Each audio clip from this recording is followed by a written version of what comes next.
Donc, attendez, ce qu'on a fait jusqu'à maintenant, c'est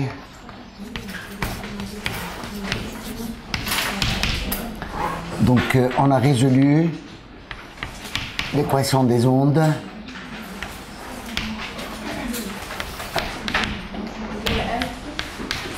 Voilà.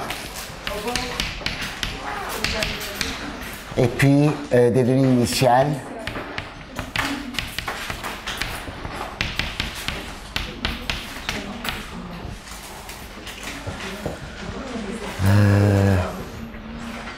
Donc ça c'est sur, je vais dire,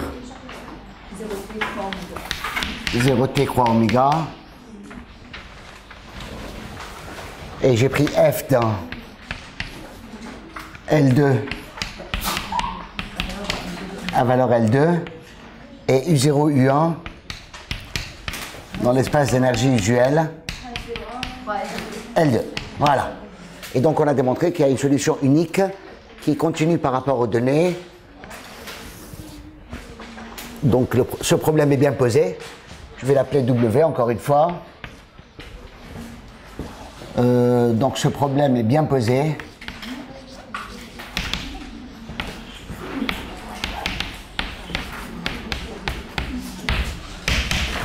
Existence, unicité et surtout donc l'inégalité d'énergie hyperbolique. Je vais l'écrire comme ça.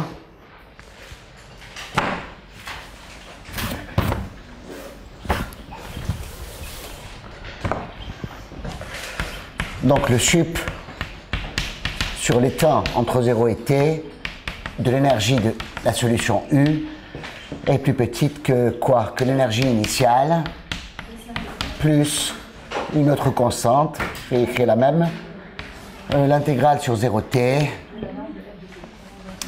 sur oméga de f carré dx dt. Voilà ce qu'on a. D'accord? Ça, c'est particulièrement utile. Évidemment, donc, lorsque f égale à 0, c'était le problème homogène. On l'avait résolu aussi proprement par décomposition sur la base hilbertienne, donc de L2, de oméga. Et on avait montré que ce problème-là, avec donc une source nulle, était conservatif. Hein. L'énergie est conservée. Je rappelle que l'énergie, c'est U. L'énergie à l'instant t, c'est l'intégrale sur oméga de dtu de t plus gradient carré. Voilà. Alors,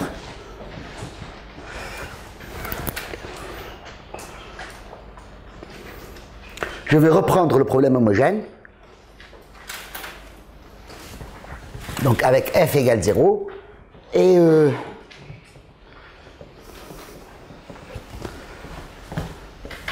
donc je reprends le problème homogène.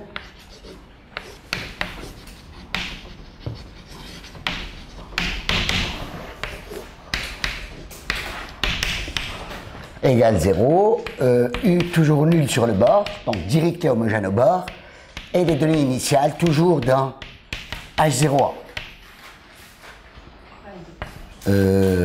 Croix L2. Donc on sait que la solution, tout comme ici d'ailleurs, hein, la solution elle est continue en temps à valeur L01 et c'est en temps à valeur L2.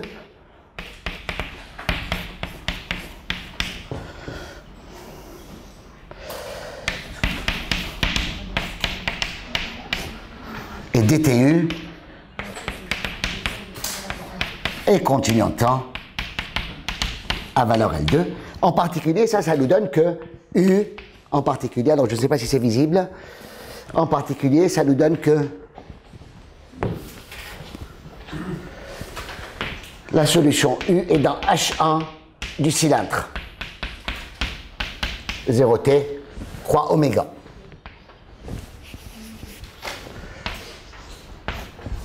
D'accord? La solution est dans un cylindre espace-temps. Puisque ça nous donne que dtu est dans L2. elle est continue dans L2 en X, elle est continue en temps, donc dans L2 en Tx, et gradient U est aussi dans L2 en temps et en X, et évidemment U, elle est continue à valeur L2, a fortiori, et donc dans L2. Donc du coup, U, dtu et grad U sont dans L2, et ça veut dire que U est dans H1 du cylindre espace-temps. Alors H1 du cylindre espace-temps, ça veut dire que si je dessine, je vais pouvoir tracer, prendre la trace de U. Donc voilà votre cylindre, donc ça c'est oméga.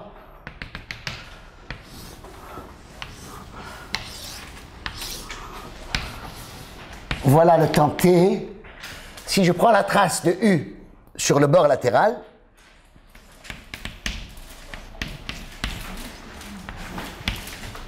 d oméga, donc 0t croix d oméga, en fait, je trace une fonction de H1, automatiquement je perds un demi-cran. Donc je vais me retrouver dans H1 demi. D'accord? Alors si je trace, par contre, une dérivée partielle,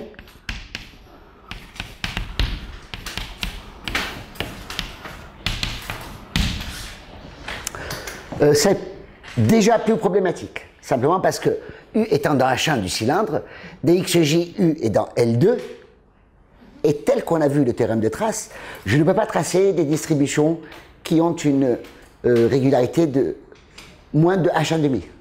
Souvenez-vous, théorème de trace, c'était lorsque S est plus grand que 1 demi, HS se trace sur HS moins 1 demi.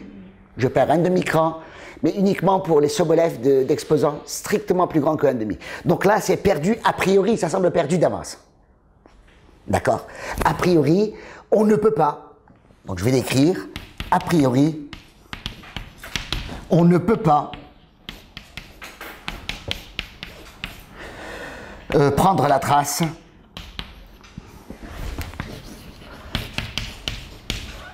de une dérivée partielle d'ordre 1 sur le bord latéral d oméga. Je veux dire par là, évidemment, 0t croix d oméga. D'accord? A priori, on ne peut pas. Bon, si on travaille un tout petit peu, avec des outils un tout petit peu plus puissants, on peut le faire quand même. D'accord? On peut tracer. Mais uniquement pour les solutions de l'équation des ondes. Uniquement pour cela. Alors, ce qu'on va démontrer, sans outils très lourds, sans outils très compliqués, très élaborés, on va quand même démontrer un théorème qu'on appelle le théorème de la régularité cachée. Donc, théorème.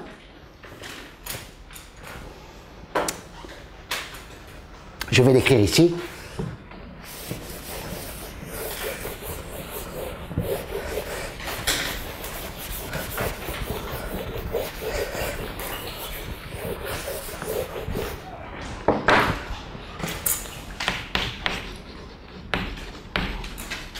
Ça sera le dernier résultat concernant l'équation des ondes linéaires qu'on va voir ensemble. Donc, ça sera le théorème de la régularité cachée.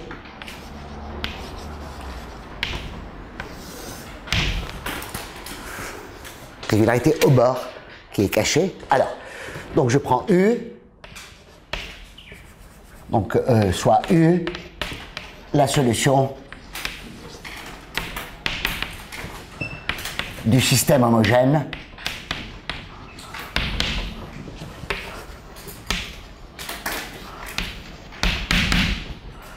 donc habituel, box U égale 0 sur 0t croix oméga, bon je vais dire ça comme ça, hein, sur R croix oméga, c'est pas la peine de se limiter dans le temps, R croix oméga, U sur le bord égale 0, directé homogène, première trace nulle, et puis les données initiales U0, U1 dans H01, L2. Alors, la dérivée normale de U sur le bord, il existe C. Donc je vais écrire ça comme ça. pour tout t positif,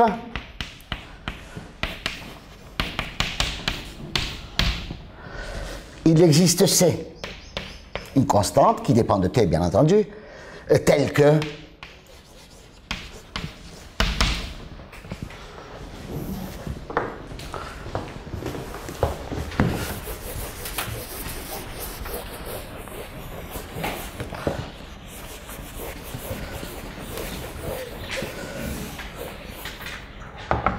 je l'écris de façon un petit peu compacte, parce que c'est ça qui va servir, tel que quoi, du sur dn, l'intégrale sur 0t, l'intégrale sur d oméga de t de x au carré d sigma, donc dt d sigma, voilà, c'est pareil, plus petit que constante E de U de 0. Voilà, c'est majoré par l'énergie. Donc ça veut dire en fait que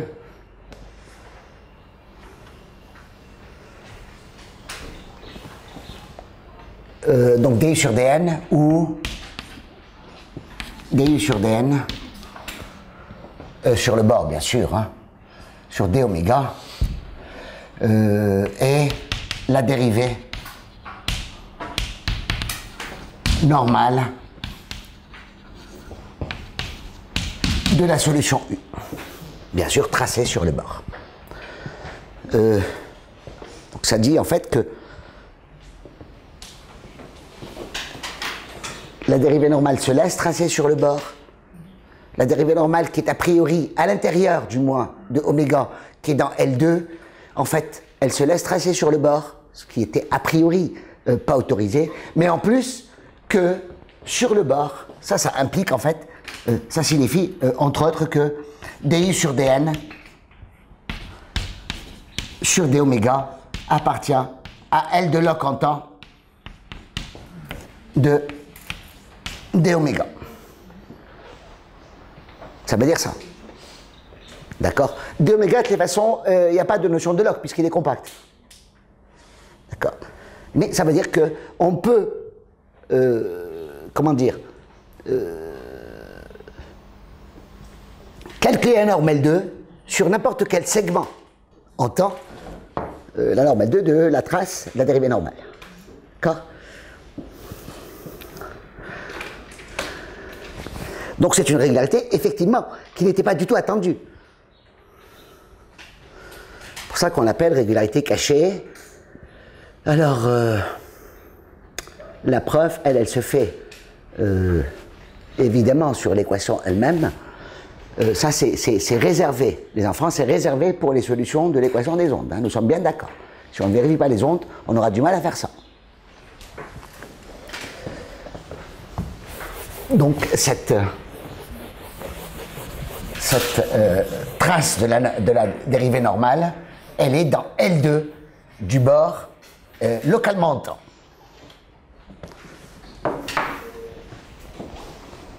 Désolé, ce théorème est coupé en deux. Alors, comment est-ce qu'on va faire ça? Je vais noter, je ne sais pas comment je vais l'appeler, grand Y par exemple. Alors, la preuve.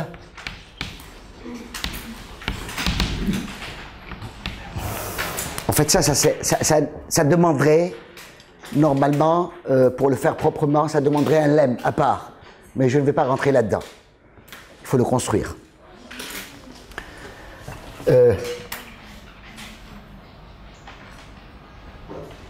Tout d'abord, on note que il existe un champ de vecteur Y, un champ de vecteur Y égale évidemment Y de X. X, c'est la variable spatiale, hein, x1, x2, xn. Donc, il va s'écrire comment? Un champ de vecteur, c'est quelque chose comme ça. La somme sur J, allant de 1 jusqu'à n, de AJ de X, D sur DXJ, de classe 1, par exemple, régulier,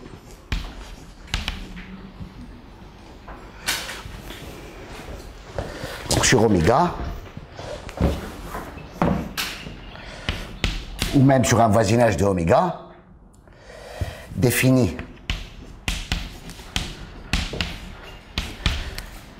sur un voisinage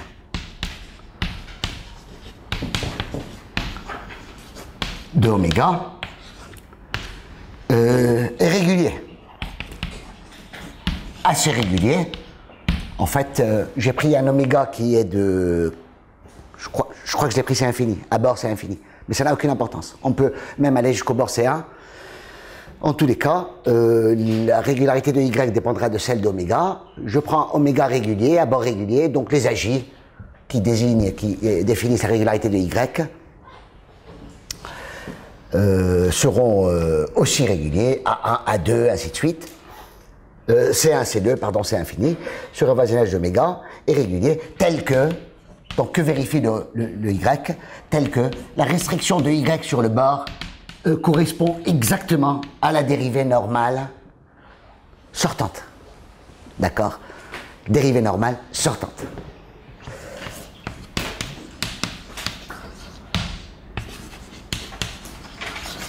Sortante. Ça se construit, hein. Ça se construit, c'est pas très grave. En fait, c'est un redressement du bord, localement près de chaque point, et puis un recollement, une procédure de recollement. Donc ça mange pas de pain, mais c'est long. Vous pouvez le trouver, par exemple, dans le livre de Lyons. Je sais pas comment il s'appelle le bouquin déjà. C'est le contrôle.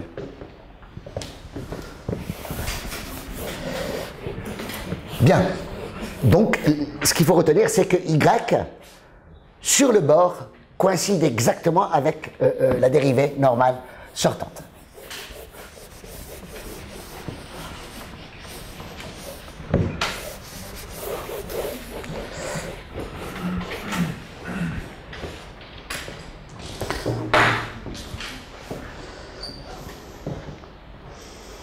Par exemple, si oméga est un disque, c'est centré à l'origine, c'est D sur dr.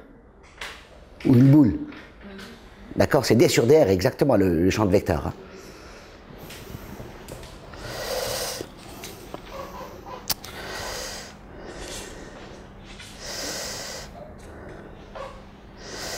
Alors, pour entamer avant d'entamer les calculs de cette preuve, je vais juste rappeler la formule d'intégration par partie. Donc ça, c'était un premier point. Petit a, petit b, juste un rappel sur la formule d'intégration par partie. Donc vous prenez deux fonctions f et g qui sont régulières.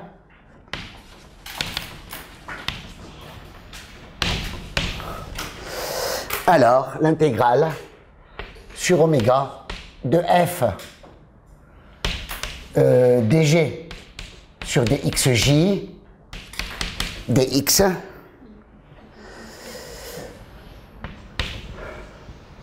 c'est tout simplement l'autre morceau, c'est-à-dire moins df sur dxj g plus le terme de bord. Intégration à partie dans l'espace, on va l'utiliser à plusieurs reprises. Le terme de bord, c'est tout simplement l'intégrale sur d oméga de f x g de x, produit scalaire de nu n de x ej d sigma de x. Voilà.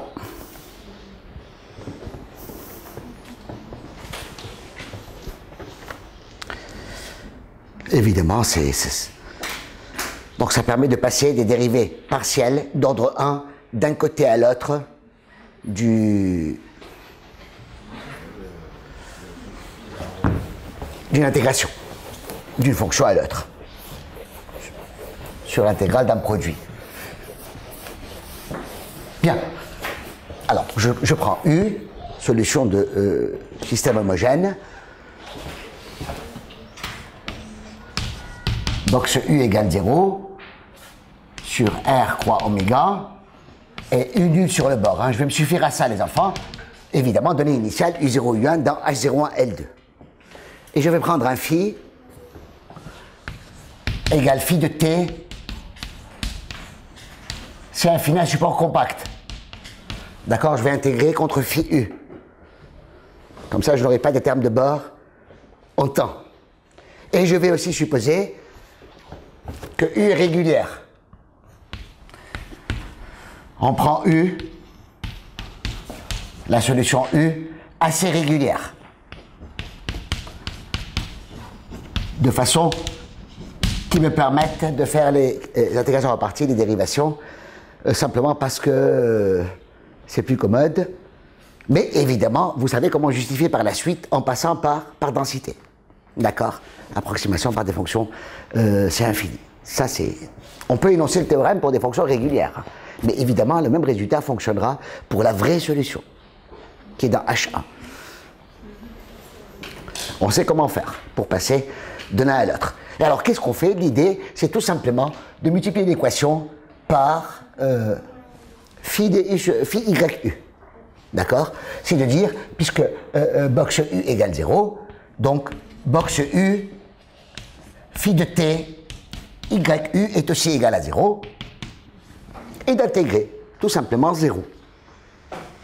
Ça, c'est un champ de vecteurs appliqué à U, et de faire tranquillement des intégrations par partie. Ni plus, ni moins. L'idée, c'est ça.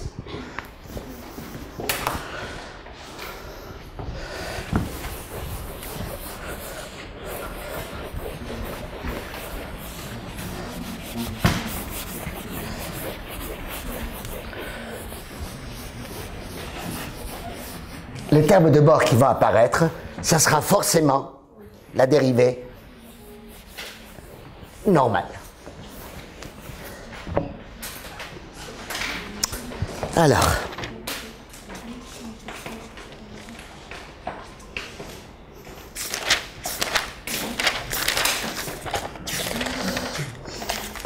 j'ai écrit un calcul à peu près propre.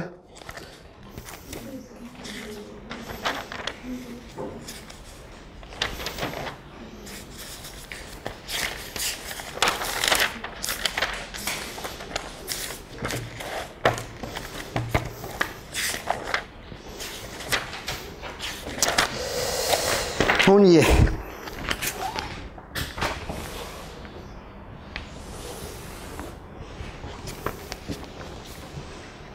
Bien.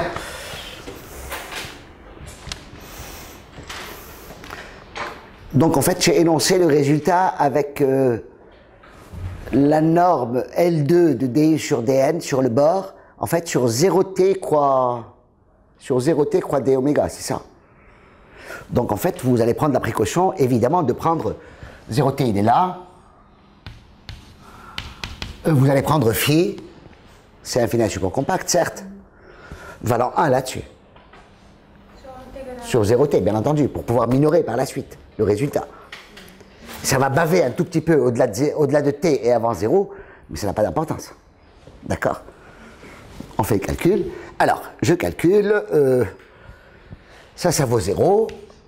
Ça, c'est l'intégrale sur R en temps, l'intégrale sur oméga de dt carré U moins Laplacien en x, bien entendu, U, phi de t, YU bar, d'accord, dx, dt. C'est-à-dire, ça va coûter très cher en place, mais c'est pas très grave. L'intégrale sur R et oméga de U seconde en temps phi de t, YU bar, dx dt, moins Laplacien de la même chose.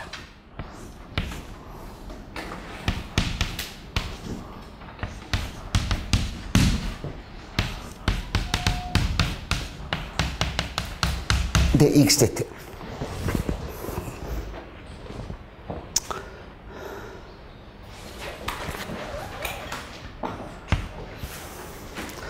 Alors, vous intégrez par partie, tout simplement, en temps. Intégration par partie en temps, entre moins l'infini et plus l'infini, phi s'arrête à un moment, Donc les termes tout intégrés vont disparaître, va nous rester sur les bras uniquement. Donc je vais l'écrire comme ça.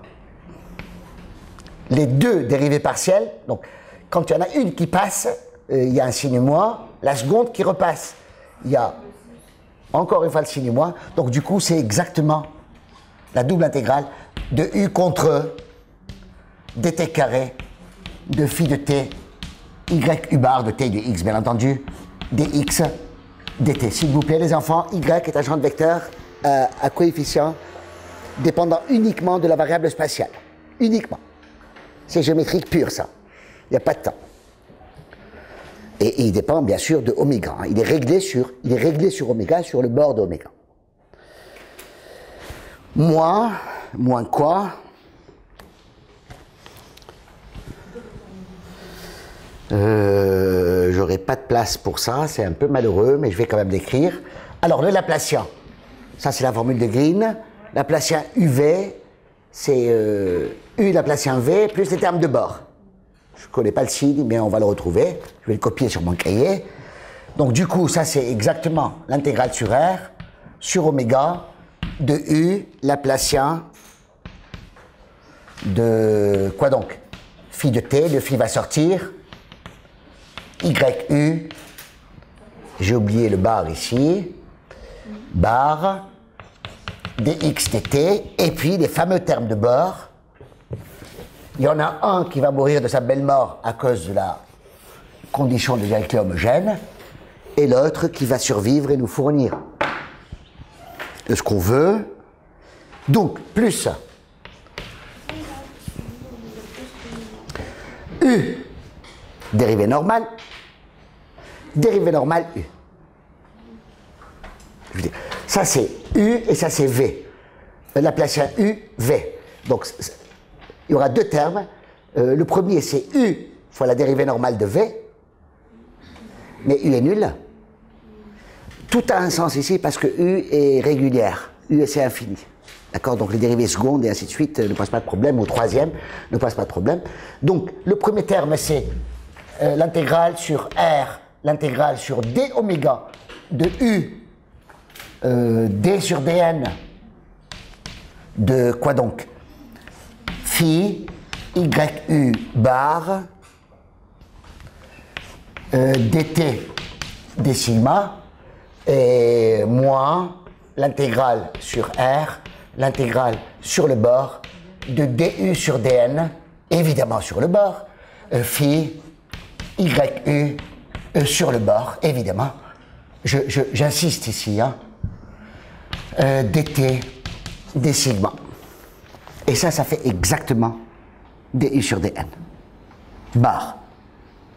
D'accord?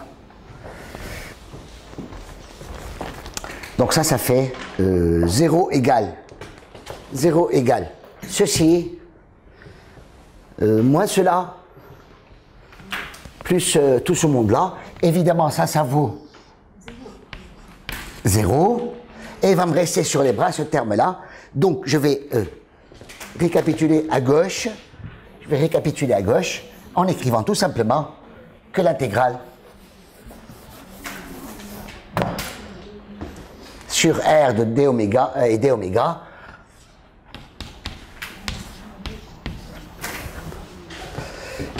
YU sur le bord, c'est exactement du sur dn. Donc, c'est phi de t du sur dn de t de x au carré dt d sigma de x. Ça vaut exactement, ça vaut quoi? L'intégrale double sur R et oméga de ce qui reste, c'est-à-dire ceci. D'accord? U dt carré phi yu bar moins U Laplacien en x phi y u bar dx dt. Voilà. Donc il va falloir maintenant procéder à tout simplement un corps à corps avec les deux quantités qui sont là, pour les majorer toutes les deux. Vous allez voir, c'est pas compliqué. Par quoi? Par l'énergie. Qui, je le rappelle, dans le cas de cette équation, puisque l'équation est homogène, le système est homogène, l'énergie est conservée là. L'énergie est conservée. Le système est conservatif. Je vais appeler ça 1. Et ce terme-là 2, on va les majorer. Maintenant, si vous voulez, on peut, à ce niveau-là, on peut se tromper de signe. C'est pas très grave. Ça n'a aucune importance. On peut se tromper un petit peu sur les constantes. L'objectif, c'est de majorer. D'accord? On y va à la hache, on majore tout ce qu'on voit. Il faut tenter de majorer tout ça. Il faut majorer tout ça par une constante qui dépend de t, bien entendu, et évidemment des données géométriques, de oméga et ainsi de suite. Je ne sais pas du tout comment ça va sortir, fois e de u de 0. Voilà l'enjeu où on veut arriver.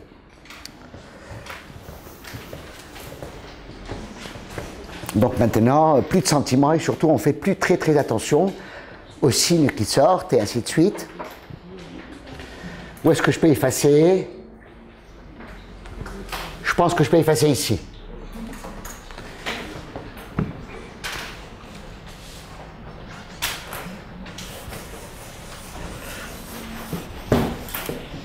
Il y a juste une petite remarque à faire, c'est lorsque dt carré s'attaque à phi y u bar, ça c'est un opérateur d'ordre 1, hein. Y c'est un champ de vecteur, c'est une dérivation.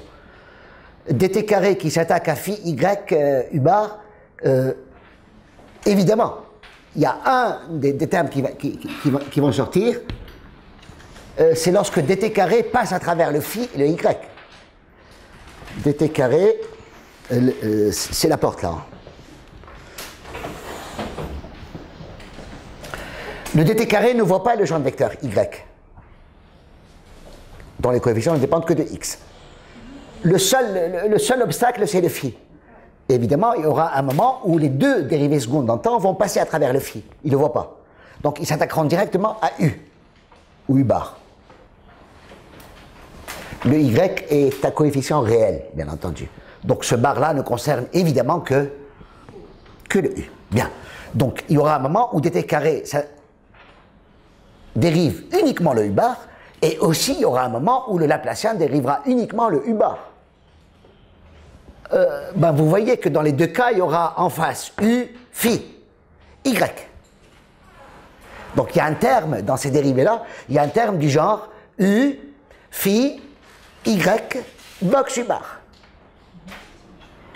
Ce terme-là disparaît de toutes les façons. Donc vont nous rester sur les bras uniquement le crochet de dt carré avec phi, le y ne joue pas, et le crochet de Laplacien avec y, le phi ne joue pas. Cette écriture-là, elle vaut exactement, cette écriture-là, le 1, il vaut l'intégrale sur r croix oméga, de qui? De u, dt carré crochet avec phi, yu, bar, dx dt, et le 2, il vaut tout simplement l'intégrale toujours de u, phi de t, le crochet avec Laplacien, du Laplacien avec quoi donc? Y, u bar, dx dt. Voilà, un premier, si vous voulez, un premier tri nous donne ceci. Il n'y a pas de...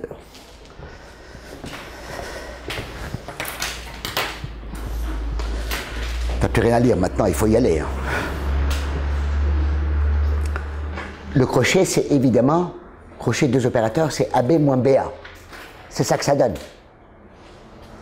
D'accord? Ce crochet-là, évidemment, c'est...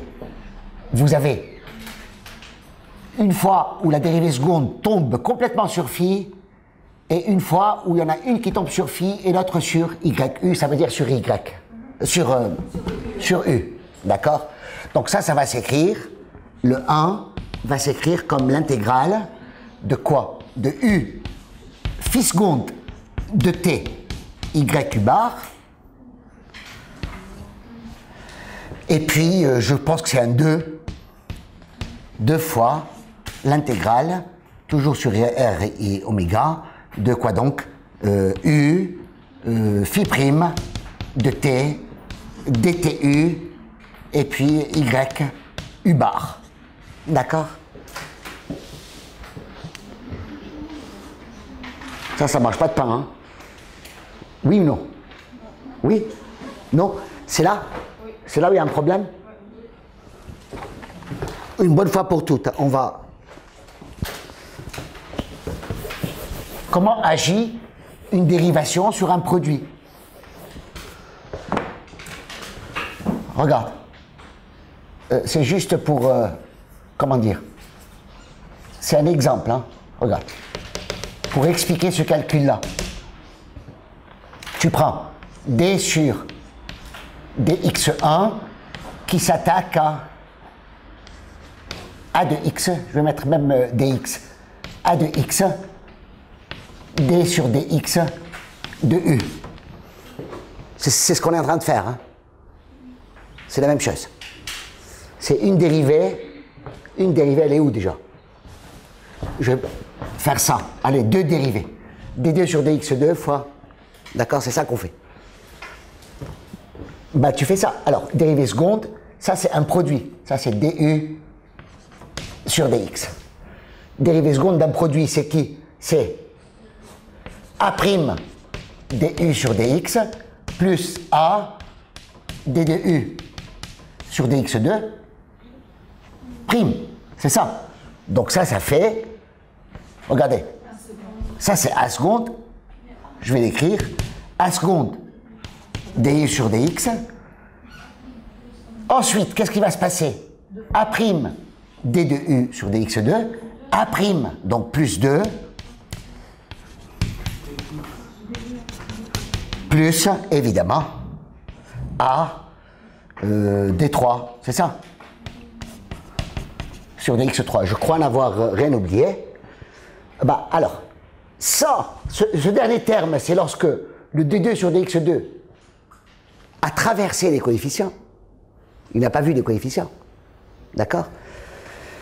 Et puis, évidemment, là, c'est tous les termes où les coefficients ont été affectés par la dérivation.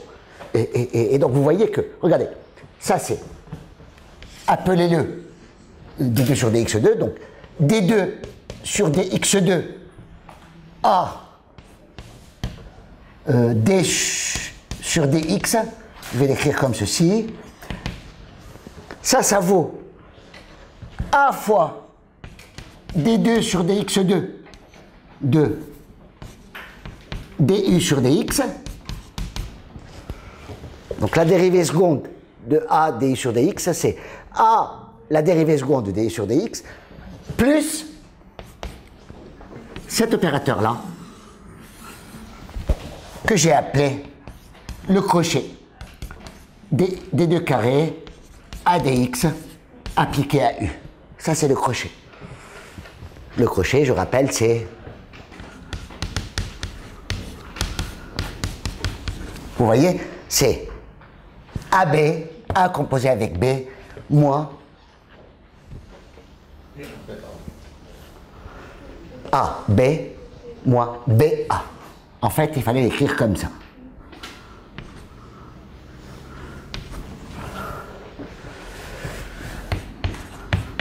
Voilà. C'est le truc naturel qui sort.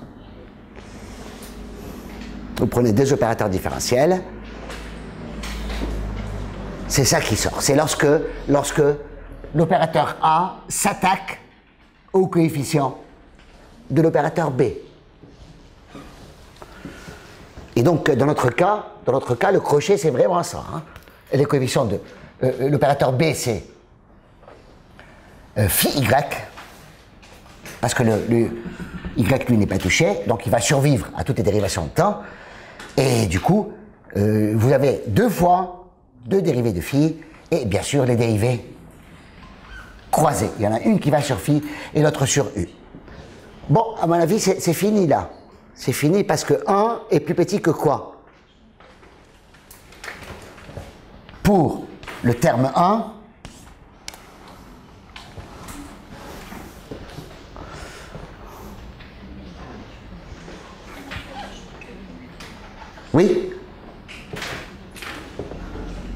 y a un problème où? Là? Là? Ici? Le 2?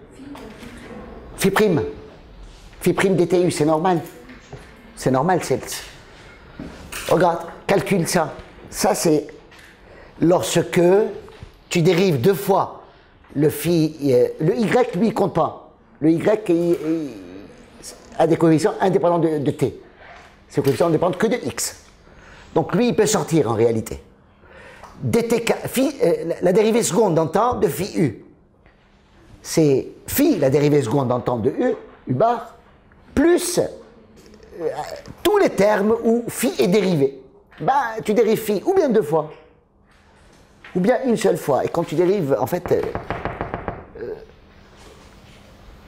quand c'est seul phi prime qui apparaît, c'est évidemment phi prime U bar prime 2 fois.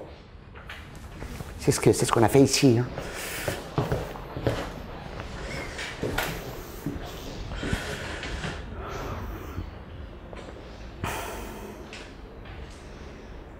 Ici, j'ai A seconde A prime. Voilà, c'est ce A prime là. Voilà. Donc, le 1 est plus petit finalement que... Alors, je majore.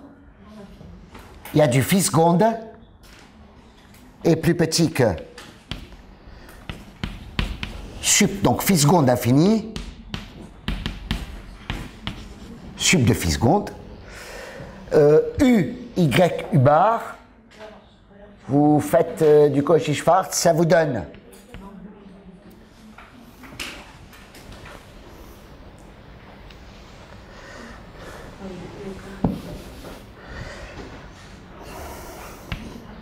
je vais l'écrire à froid comme ça. Regardez, je vais majorer par la norme L2.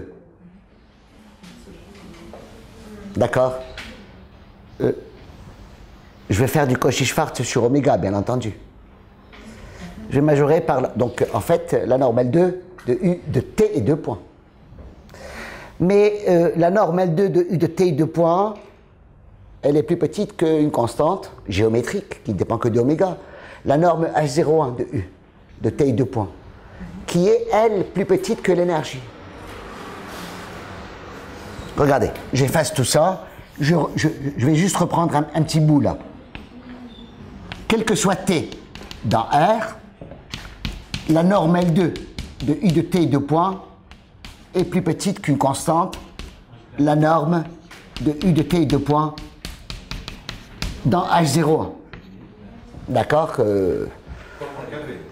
C'est l'égalette Poincaré. D'accord? Et tu sais que cela est exactement égal à la norme L2 de gradient U de T. Et ça, c'est plus petit que l'énergie. Donc l'énergie initiale, parce que l'énergie est conservée. Donc ça, c'est plus petit qu'une constante, E de U de 0. C'est indépendant de T. Voilà ce que je veux dire. C'est indépendant de T, les enfants. C'est indépendant de T. D'accord? Donc la norme L2 de U, elle est là. Là, donc j'estime sur oméga, hein, à T fixé, j'estime sur oméga. Ensuite, je vais tout intégrer. La norme L2 de YU, alors YU, lui, c'est un champ d'ordre 1 appliqué à U. U bar, c'est kiff-kiff. Donc, qu'est-ce qu'on fait? Je vais là aussi. J'y vais très doucement. Hein, là, je vous donne à manger à la petite cuillère.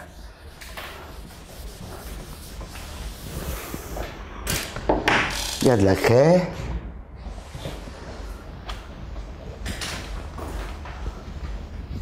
Donc, pareil, j'en étais où? Donc, U c'est réglé, phi seconde c'est réglé. Ça c'est sup de phi seconde.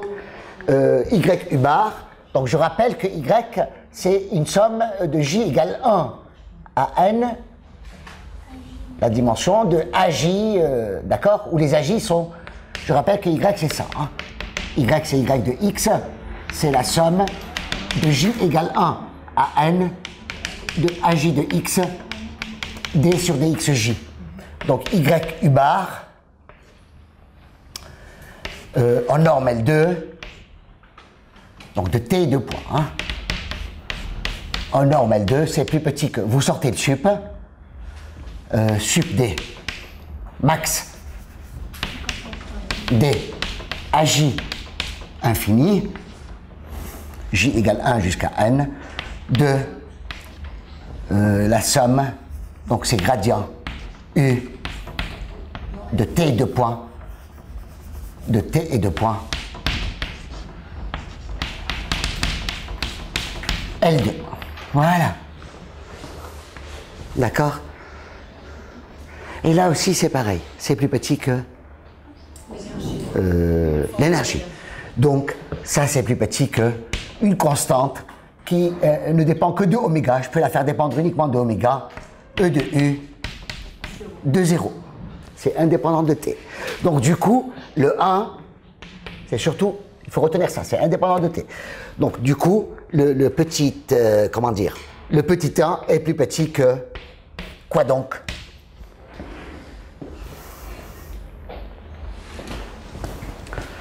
Ça, c'est plus petit que l'énergie. Ça, c'est plus petit que l'énergie. Évidemment, j'ai fait une grosse bêtise. Hein. Ça, c'est homogène d'ordre 1. Voilà. Il faut faire un carré ici. Ça, c'est bon. Voilà. Voilà. Voilà. Et voilà. Max de AG infini et C de l'énergie de U de 0. Moi, j'aurais pas pour ça. Pardon? Donc, on va faire la somme. Et le produit. On peut prendre déjà, multiplier majoré par C fois la norme de U de T point au carré dans la 0,1 de oméga. Oui, oui, non, mais tu peux faire aussi du Cauchy-Schwarz au départ. Bien entendu, bien sûr. En tous les cas, le 1 est plus petit qu'une constante, E de U de 0, d'accord, E de U de 0, et puis quoi d'autre?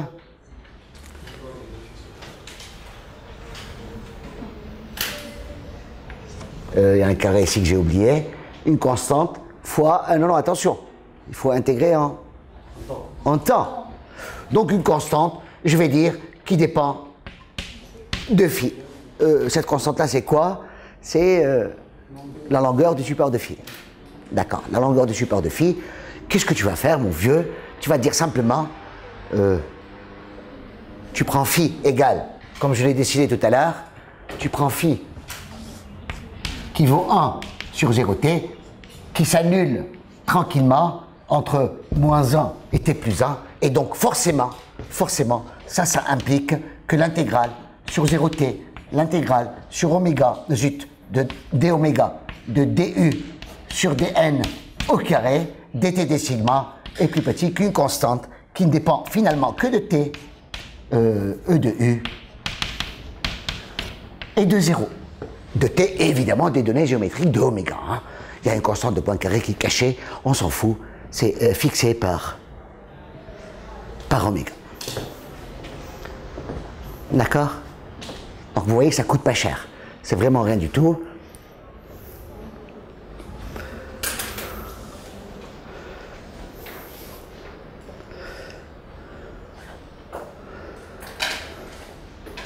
Et le terme en laplacien, le terme 2, vous lui faites subir à peu près la même chose, sauf qu'il faut faire quelques allers-retours. Quelques allers-retours par des intégrations en partie. D'accord? Parce que, comme vous voyez, regardez, cet opérateur, il est d'ordre combien? Dt carré. D'ordre 2. J'ai fait le crochet, je suis tombé sur un opérateur d'ordre 1. Bien entendu. Là, par contre, l'opérateur qui est là, il est d'ordre 2 plus 1, 3 moins 1 égale 2. Donc celui-là, il est d'ordre 2. Donc vous allez avoir du U contre une dérivée seconde. Il faut repasser une dérivée de l'autre côté. D'accord? Il faut réutiliser une interaction en partie dans l'espace. En X seulement. Là, on ne voit plus le T. D'accord? Donc il faut repasser ça et on va obtenir, vous allez voir, on va réobtenir la même chose.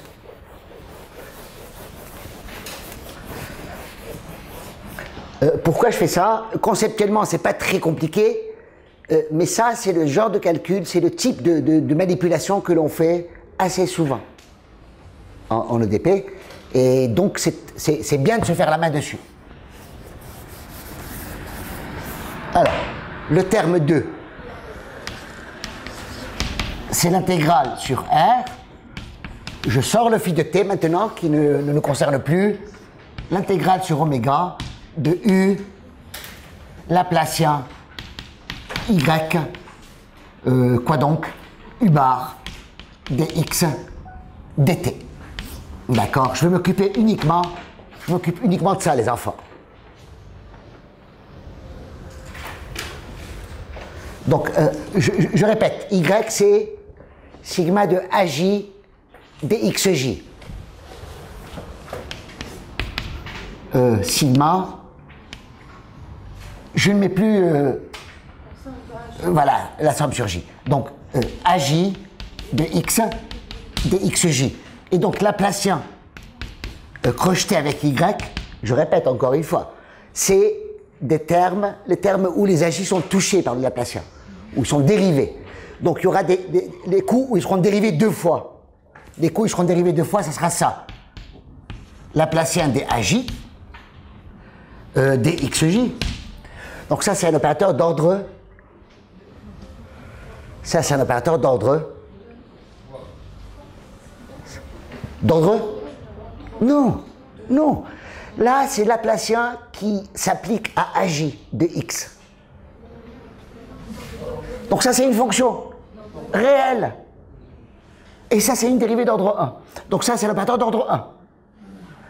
Donc il y aura un coup, ça sera comme ça, et l'autre coup où le Laplacien s'attaque une seule fois, il y a une dérivée qui tombe sur AJ et l'autre qui reste vivante. Donc ça sera quelque chose comme ça. Somme sur IJ de, je vais dire, BIJ de X, D2, XI, XJ de rien du tout. D'accord? Forcément, c'est comme ça. Forcément.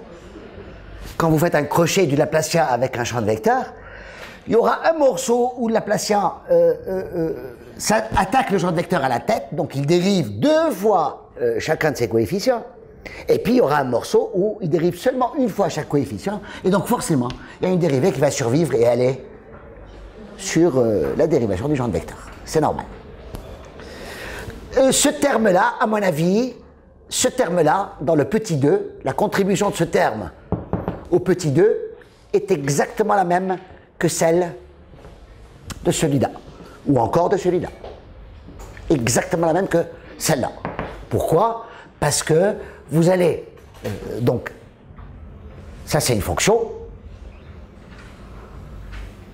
Et puis, vous avez U, une fonction de x qui est régulière, U, une fonction de x, et du bar sur dxj. Vous majorez en force, exactement comme ici, la normale 2 de U, la normale 2 du gradient U, vous séparez les coups, du Holder, ou je ne sais pas comment vous faites ça, et vous obtenez exactement la même estimation que dans ce cas-là. D'accord? Donc ce terme-là ne pose pas de problème, on a déjà fait un terme analogue. Reste ce terme-là, ah ben là-dessus, vous allez reprendre une intégration par partie. Donc, pour le premier terme,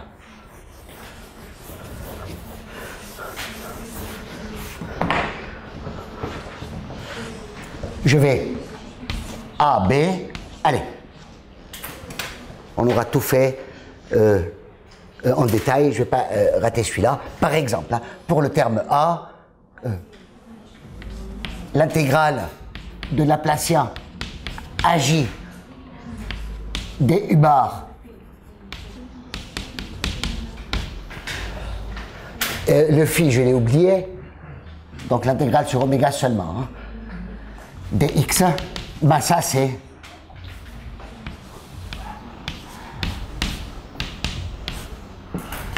plus petit, évidemment, que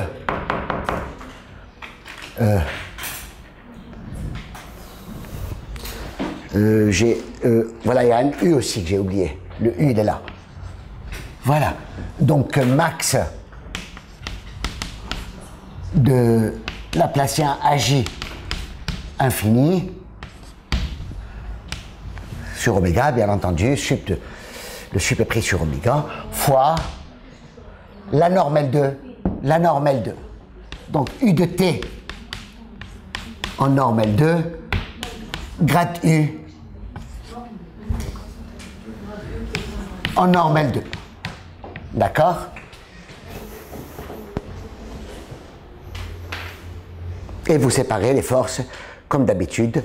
Chacune des deux est plus petite que l'énergie, donc le tout est plus petit que l'énergie. Donc petit a est plus petit que cette constante fois l'énergie à l'instant t qui est égale à l'énergie initiale. Il y a une autre constante qui est cachée, donc ça c'est E de U de 0. Donc ça ne mange pas de pain. Le petit b, bah, il faut être pareil. Le petit b c'est quoi? Je vais juste traiter un terme BIJ, donc l'intégrale sur oméga de BIJ de x, U, c'est ça? Il y a un U, D de U bar sur DXI, DXJ. C'est ça qu'il faut regarder. Hein? D'accord? C'est ça? Ben, vous faites pareil. Vous passez une dérivée partielle. Une dérivée partielle. D sur DXI. Ça donne. Ça va donner. Exactement. Je vais passer à droite. Comme ça, vous aurez au moins truc fait jusqu'au bout. Donc ça vaut exactement par la formule d'intégration par partie dans l'espace. Je vais passer de D sur DXI. Ça fait moins D sur DXI de BIJ. Quoi donc? U DU bar sur DXJ, DX, et plus les affaires au bord. Les affaires au bord, elles sont égales à 0. Donc, il y a un bout comme ça, et sur le bord, il n'y a rien. Sur le bord, il y a 0 à cause de la donnée XJ, XI. D'accord? Et au bord, il ne se passe rien parce que U est nul. Et donc ça vaut exactement, évidemment, moins l'intégrale de quoi? De dBij sur dxj, xi, pardon. Ça, c'est une brave fonction, c'est infini, fois fois du bar sur dxj, et moins l'intégrale sur oméga de bij du sur dxi, du bar sur dxj, dx. Alors ça, c'est une fonction fois le gradient que vous majorez comme d'habitude, sup de ceci, de cela, et ainsi de suite, et ainsi de suite. Et là, vous lui tordez le coup par Hölder. Pareil. C'est le produit de dérivés d'ordre 1. Là, ça disparaît dans la lutte, évidemment, en passant au sup. Et là, vous faites exactement... Vous avez deux gradients cette fois-ci. C'est le pire terme. C'est le deux gradients. Gradient contre gradient, mais vous faites pareil. C'est plus petit que l'énergie.